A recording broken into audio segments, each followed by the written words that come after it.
নমস্কার, সীমা ন্যাচারাল ব্লগে আরো একটি নতুন পর্বে সবাইকে স্বাগত। যারা নতুন দেখছেন প্লিজ চ্যানেলটি সাবস্ক্রাইব করে আমাদের বন্ধু হবেন। ভিডিওটি ভালো লাগলে লাইক কমেন্ট শেয়ার করে দেবেন। তো আজকে রান্না খাওয়া হয়ে গেছে। এখন এবারের দিকে এসে দেখছি একজন মিস্ত্রি দাদাভাই এসছেন, এসে উনি ওই প্লেয়ারটা খুলছে। এখন দেখা যাক কতটা কি কাজ হয়। মিস্ত্রিদের তো পাত্তাই পাওয়া যাচ্ছে না। তো প্লিজ পুরো পর্বটা দেখতে থাকুন, আশা করি ভালো লাগবে। যারা নতুন দেখছেন প্লিজ চ্যানেলটি সাবস্ক্রাইব করে অবশ্যই অল নোটিফিকেশান অন করে দেবেন। আর আমার ভিডিও আপলোডিংয়ের কাজ আছে, তো সেগুলো সেরে নেব। যে প্লেয়ারটা ঢালা হয়েছিল ওটা খুলছে। এগুলো বলেছিল পরের দিন খুলে দেবে, কিন্তু সে তারপরে তো কেটে গেল এক সপ্তাহ।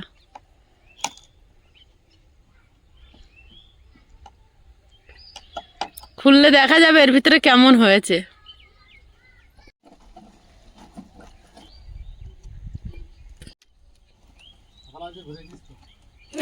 তখন তুই ফোন করিসনি কেন? না তো মিস্ত্রিরা কেউ আসবে না বলে।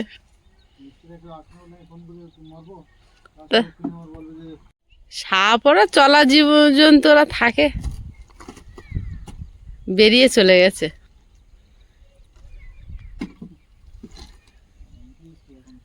থাকবে কোথায় তাই?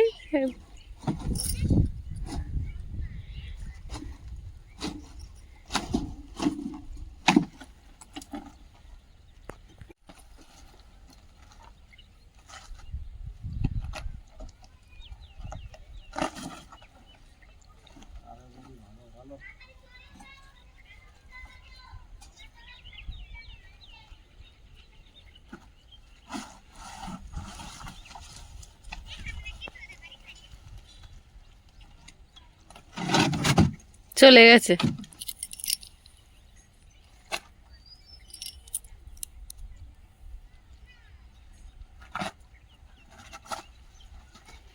কলমটা হয়ে গেছে, কি সুন্দর চার চৌকো। সবগুলো এইভাবে হয়ে গেলে ব্যাস।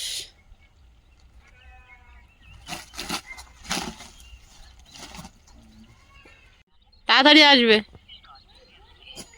যন্ত্রপাতি রেখে যাচ্ছি, না এলে এখন পড়ে থাকবে রাস্তায়।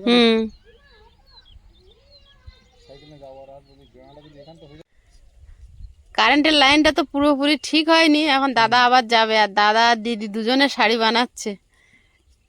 যে কালারের পাথর আর সেই কালারের পাড়, এ তো দিয়েছি কি দেয়নি বোঝা মুশকিল। কাজ খুব কঠিন। দাদা এদিকে দিচ্ছে, এদিকে দিদি দিচ্ছে।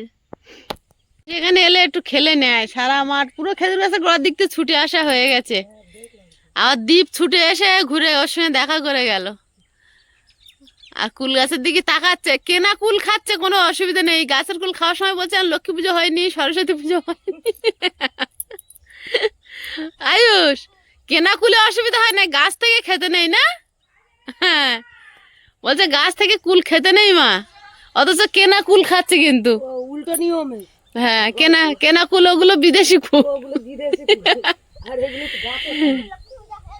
লক্ষ্মী পুজো না বাবা, সরস্বতী। আগের দিনও বলছে লক্ষ্মী পুজো এখনো হয়নি, কুল খাবো না গাছ থেকে। হ্যাঁ, ছোটবেলা থেকে গুলা, ওই জন্য পড়াশোনা গুলি যাচ্ছে। ডি আর বির মতো না, লক্ষ্মী আর সরস্বতী। হ্যাঁ, এখনো তাই করলে হবে কি করে? এবছর সমস্ত জায়গায় মেশিনে ধান কাটার ফলে খড়ের দামটা বেড়েছে। খুব কম মানুষ হাতে ধান কেটেছে, যার জন্য খড় যাদের প্রয়োজন তারা ওই মেশিন ভ্যানে করে করে নিয়ে যাচ্ছে। আর যারা ঠাকুর তৈরি করে, মূলত যারা পুটোর কাজ করে, প্রতিমা গঠন করে, তাদের তো খড় লাগবেই। মাটির প্রতিমা তৈরি করতে গেলে খড় ছাড়া কিন্তু হয় না। তো যেহেতু সামনে বড় বড় পূজা আছে, এই সরস্বতী পূজা ধরো অনেক সরস্বতী ঠাকুর তৈরি হয়। তারপরে আছে হচ্ছে দুর্গা পুজোর জন্য খড় তুলে রাখতে হয়, কালী পূজা, লক্ষ্মী পূজা, বিভিন্ন পূজায় বিভিন্ন রকম প্রতিমার জন্য যে খড় রাখতে হয় তার জন্য ভ্যানে করে করে নিয়ে যাচ্ছে। আমি গতকালই একজন ভ্যানওয়ালার সঙ্গে কথা বলছিলাম, বললো এই সমস্ত খড় নিয়ে মজুত করে রাখা হবে দুর্গা পুজো, দুর্গা ঠাকুর, লক্ষ্মী ঠাকুর, মানে প্রধান পূজা তো দুর্গা পূজায় অনেকগুলো ঠাকুর এবং অনেক বড় বড়, যার জন্য এখন থেকে খড়ের ওই প্রস্তুতি নিচ্ছে গুছিয়ে রাখার। আর আমাদের মিস্ত্রি দাদা পাশের কলমটা সেট করছে, মানে ওই খাঁচাগুলো আছে না, ওগুলোকে আগে বাঁধতে হবে, তারপরে কলম ঢালতে হবে।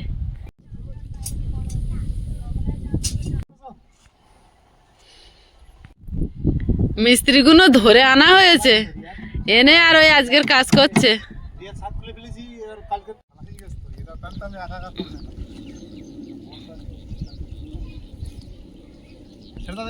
এতদিন পরে আর একটা কলম তৈরি করার কাজ অন্তত মিস্ত্রি শুরু করেছে। শুধু মিস্ত্রিদেরও দোষ না, আমরাও জোগাড় করে উঠতে পারছি না, সেটাও একটা ব্যাপার।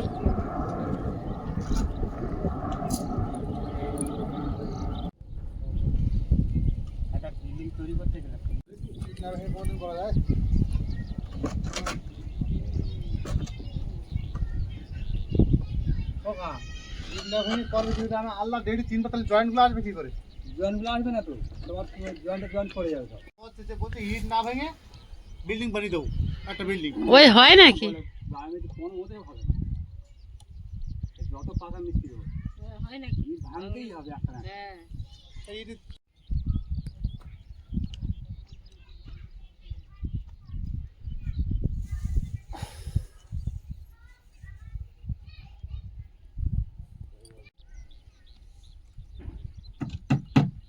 এবার কিন্তু রোদের গতি বাড়ছে আস্তে আস্তে, তার মানে কি এবারে আমাদের ট্রেন টেনে খাটাতে হবে।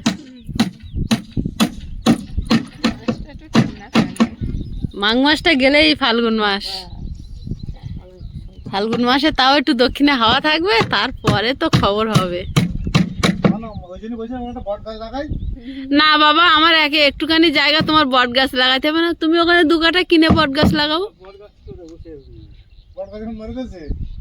আর এই পল্টুদা যেখানে পারে একটা করে বটের চারা বসিয়ে দেয়, আর বট গাছের শিকড় ছেড়েছে 5 কাঠা জায়গা ওর কাছে কিচ্ছু না।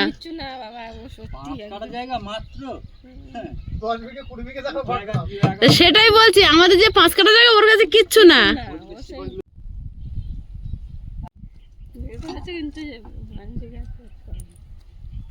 কাজ করতে বসে মা উনি জানে না।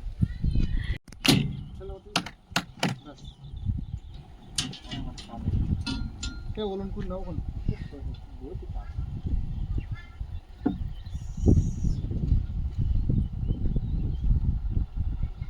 দিন দাও দিন দিতে হবে, ঠিক আছে? দাদা আমার শালি তার এখন লাগবে না, তুই এটা বাঁধি যা। তার এইটা বাঁধবি তো কালকে? বাঁধা হয়ে গেছে, রেডি বাঁধা হয়ে গেছে, তাই এখানে রাখলে অসুবিধা নেই, আমার গণেশ দার বাড়ি। হ্যাঁ, আর এ মাল ফেলবি বললে এখানে? আচ্ছা, সেইটুকু ফেলো, আর ভাগ্নে নাকি আসবে, আসুক।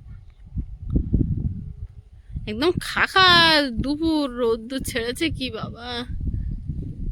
এই যে এখন টানা রোদ দিচ্ছে, এখন কিন্তু রাতে শীতটা বেশি পড়ছে, এই জন্য রোদ যত চড়া হয় শীত তত বাড়ে। আমাদের গ্রীষ্ম প্রধান দেশ, মাত্র 3 মাসের জন্য শীত অতিথি। বিশাল হাইট হবে। কাকা একজন এসছে দেখে আর বলছে বিশাল হাইট হবে। কাকা হচ্ছে আমাদের এই জায়গা খেজুর গাছের সোজাসুজি, কাকার জায়গাও কিন্তু কাকার জায়গায় পুরো পড়ে খেজুর গাছটা। কাকা আমাদের পাশেই 2.5 কাঠা জায়গা নিয়েছে, তাই তো কাকা? খেজুর গাছটা একদম আপনার জায়গা সোজাসুজি পড়েছে। আমাদের ঠিকানা এখন খেজুর গাছ, বাঁশ বাঁধতে হবে, আমরা তো চাপান গান্ধি দিয়ে দেবো। যেমন রোদ তেমন হাওয়া। আজ মিস্ত্রি যেহেতু কাজ করছে তাই জন্য আছি এখানটা। তো এখন এই সিমেন্ট বালি ইয়েগুলো মিশিয়ে রেখে উনি বাড়ি যাবে, আরেকজন লেবার নিয়ে আসবে, তবে কাজ করবে। এখন আর একা পারবে না। আর আয়ুষ কি করেছে, যে সেফটি ট্যাঙ্কি গাঁথা হয়েছে, ওর ভিতরে একটা ফোন নিয়ে বসে বসে গেম খেলছে। কি করবে এর ভিতরে আয়ুষ? ফোনটা লুকাচ্ছে দেখতে পেয়েছি। জায়গা খুঁজে নিয়েছে, এই যে পুরো মাটির ওপরে। কোথায় কিসে বসেছো? ইটের ওপরে। হ্যাঁ, কি করবো রোদ এত কি করবো রোদ? জায়গা তা ওদিকে একটু চেপে বসো, মাথায় তো রোদ লাগছে। এদিকে জায়গা কোথায় একটা ইট নিতে হতো গো। সেফটি ট্যাঙ্কের ভিতরে ঢুকে বসে আছে আয়ুষ।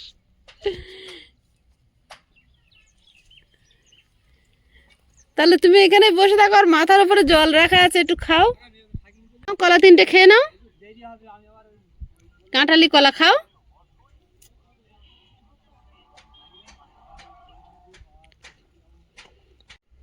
খাও খাও বাবা, তখন লিখতে হবে খাও।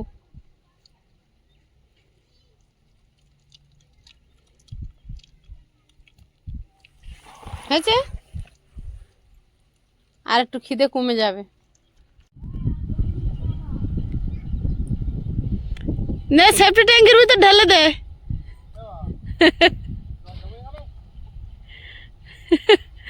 ওর ভিতরে ঢুকে বসে আছে, ওর রোদ লাগে না। তাড়াতাড়ি করে উঠেছে, বলে কি করতে।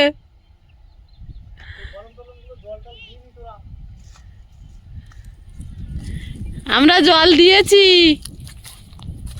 কিন্তু আজকের খুলেছ তাই আজকে দিচ্ছ। আমরা 3 দিন দিয়েছি।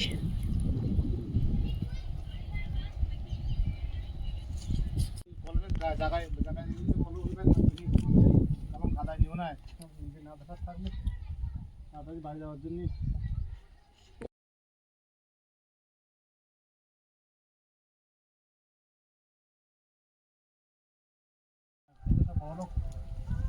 পল্টুদার কাজ হয়ে গেছে।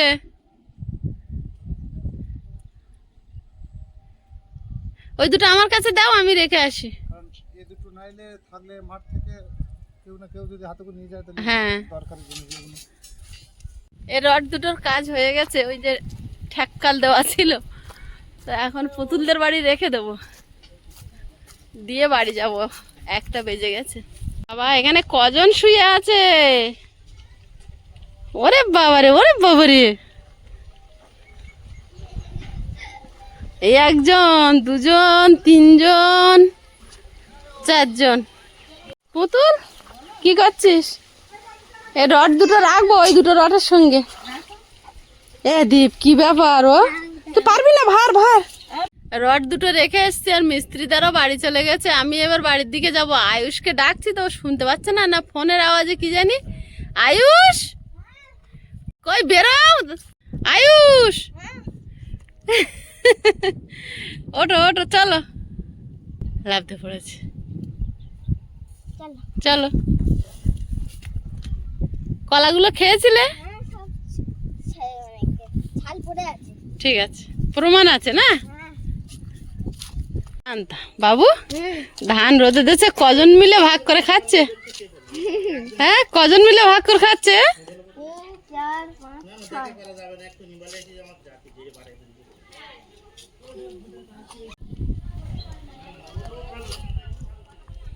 বোতলটা মাথায় করে নিয়েছে। চলো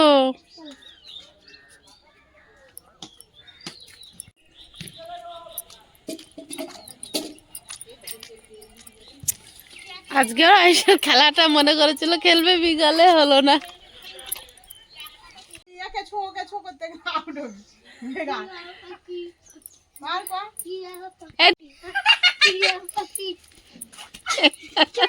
ওটা তাহলে কি খেলা?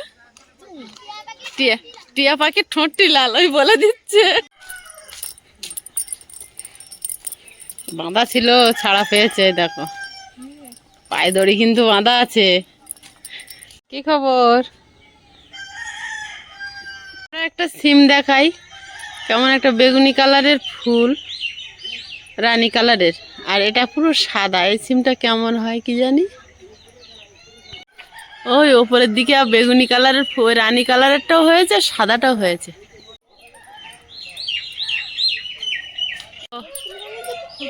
না, এগুলো লঙ্কা জবা বলে।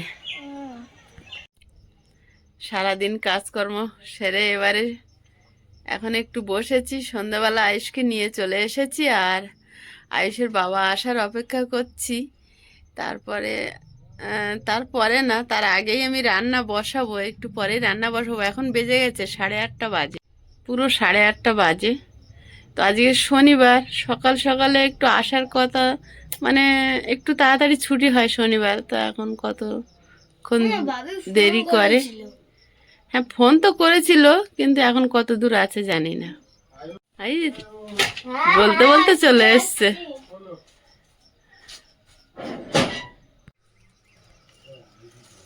এত ব্যাগ কেন গো তোমার হাতে?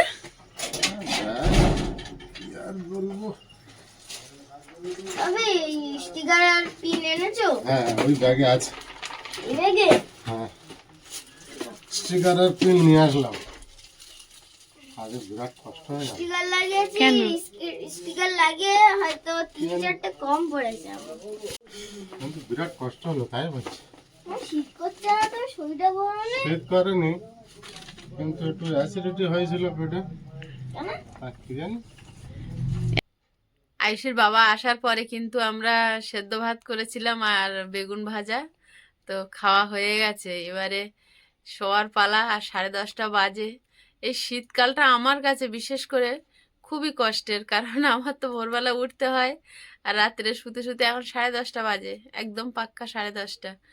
আর একটু হাত পা ফাটে, তো যার জন্য মাঝে মাঝে ব্ল্যাঙ্কেটের গায়ে বেঁধে যায়, পা এত ফাটে। তো এবছর যেন বেশি ফেটেছে হাত আর পাগুলো, পাটা খুব বেশি ফেটেছে। তো কেটে গেছে প্রায় শীতকাল, মাঘ মাসটা শেষ হলে আর ফাল্গুন মাসে হালকা শীত থাকে। তো এই কষ্টের দিনগুলো পার করে যাচ্ছি। আর এই শীতকালে বেশি, এবছর পুরো বেশি ভোরবেলা উঠছি। অন্য অন্য বছর, গত বছরে তবুও 5:30টার দিকে উঠতাম, এবারে যেহেতু আলাদাই বুঝতে পারছেন, ঘর বাড়ির কাজ থাকে বলে আরও আমি 4:20 উঠে যাই। তো আস্তে আস্তে শীতকালটা চলে গেলেই পারি। 4:30 কিন্তু গরমকালে কিন্তু একদম পরিষ্কার হয়ে যায়, শীতকালে যে কাজ রাত থাকে শেষ নেই, কাজ বিশাল কাজ। না, কাজ শেষ নেই, কিন্তু ঠান্ডাটা চলে গেলে আমার পক্ষে খুব ভালো হবে। তা তুমি আগের দিনে যত পাথরগুলো হাত দিয়ে গুটিয়েছো, তা আমি কি দিয়ে গুটাবো? ওটা কোদাল দিয়ে একমাত্র টানতে হবে, সব আর মিস্ত্রিদের অবশ্য কোদাল ওরা হাত সামনে ছাড়া চলে হবে না, গেছে। কারণ সব তো অল্প অল্প ছড়িয়ে আছে, হাত হ্যাঁ, দিয়ে তো গুটাতে এক হবে। কোদাল দিয়ে হতো, তো মিস্ত্রিদের কোদাল, মিস্ত্রিরা নিয়ে চলে গেছে, ওদের অন্য সাইডে কাজ হচ্ছে। তো কোদাল দিয়ে অল্প একটু তুলতে হবে, লাস্টে তোমার হাত দিয়ে তুলতেই হবে। হাত দিয়েই তুলতে হবে, কারণ মাঠে আমরা ভুলবশত ফেলেছিলাম। ওটা যদি একটা প্লাস্টিকের উপর ফেলা হতো অতটা শুধু মাটির উপরে কষ্ট ছিল হতো তো, না। ওই জন্য সমস্যাটা বেশি। কাগজ কেনা ছিল না। অনেকেই লিখেছে, সীমা তুমি এত কষ্ট করে হাত দিয়ে তুললে। আমার খুব কষ্ট লাগছিল যে আমাদের এত কষ্টের জিনিস, একটা জিনিস নষ্ট হলে আমার সেদিন মানে সারাদিন টেনশন হয়। গুটাতে হতো, না গুটালে তো অনেক নষ্ট হয়ে যাবে। ওনারা তো বলেই দিয়েছে, আর মাটিতে তো ওনারা বলেই দিয়েছে যে আমরা ওগুলো গুটিয়ে তুলে দিতে পারবো না, আপনারা নতুন খোয়া আনুন। তো যাই হোক, আমি ওগুলো তুলেছি বলে একটা কলম ঢালা হয়ে যাবে, কিন্তু হাফ ওই করে। হাফ যেটা পজিশন ওরা হুম, বানাচ্ছিল, হুম, তাই তো, হুম, ওইটা হয়ে যাবে। হয়ে যাবে। তো ওগুলো কিন্তু ভালো করে পরিষ্কার করে ধুইতে হবে। হ্যাঁ, ওটা ওরা ধুইবে না, জালি দিয়ে আমাদের ধুইতে হবে। জালি দিয়ে ভালো করে চেলে দিতে না, ওটা হবে। আমি উঁচু করে করে যখন ফেলেছি অনেকটা বেরিয়ে গেছে, আর কিছুটা আছে সেগুলো আলাদা করে রেখেছি, ওর সঙ্গে মেশাইনি। অনেক কষ্ট করে সব রেডি করে পুরো 3:30 সকালে বাজে। আয়ুষ পরিষ্কার করে দিতে পারবো তো? হ্যাঁ, পারবে না? পল্টুদা এসে বলছে বলছে তুই তো অনেক গুটিয়েছিস, অনেকটা হয়েছে এবারে। আমি বলছি দেখেছিস তোরা এগুলো নষ্ট করে দিচ্ছিলিস। হ্যাঁ, তাও তো অনেক। কালকে রবিবার আছে, আগামীকাল তো রবিবারে যদি হচ্ছে কিছু করতে পারি পরিষ্কার যাই করে। বালিগুলো গুছাবো, হ্যাঁ, বালিটা ওগুলো ওইভাবে তো আছে, গুছাতে হবে। হ্যাঁ, বালিটা ওইভাবে ছড়িয়ে আছে না। বালিগুলো প্লাস্টিকে আছে, প্লাস্টিক ধরে ধরে মানে আগে হাত দিয়ে বা কোদাল দিয়ে টেনে সকালবেলা নিয়ে গিয়ে খানিকটা গুছিয়ে নিতে হবে। গুছিয়ে নিতে হবে। আর ওই ভাঙা ইটগুলো, খোয়াগুলো এক জায়গায় করে রাখলে ওগুলো রাব ঢালাইয়ের সময় কাজে লেগে যাবে। জিনিস ছড়িয়ে থাকলে নষ্ট হলে তো নষ্টই হয়ে যাবে, হ্যাঁ, কিন্তু গুছিয়ে নিতে পারলে সেটা 2 টাকা হলেও তো সেভ হবে। এটাই তো সংসার না? যতটুকু সেভ করা যায়। সেইটুকুই আমাদের কাছে অনেক। কারণ এই যে বিন্দু বিন্দু করে জোগাড় করে করছি, যে কতটা কষ্ট করে করছি সে একমাত্র আমরাই জানি। বুঝতে পারছি। আর আপনারাও অনেকে বুঝতে পারছেন যে কি সমস্যার মধ্যে দিয়ে যাচ্ছি। তো কষ্ট হলেও চেষ্টা করছি না নষ্ট করে একটুখানি সেভ করার। তো যাই হোক, অনেক কথা বললাম, আর আপনারা সবাই ভালো থাকবেন, সুস্থ থাকবেন। শুভরাত্রি সকল দর্শক বন্ধুদের জানাই, আর দেখা হচ্ছে আগামী পর্বে। নমস্কার। নমস্কার। টাটা।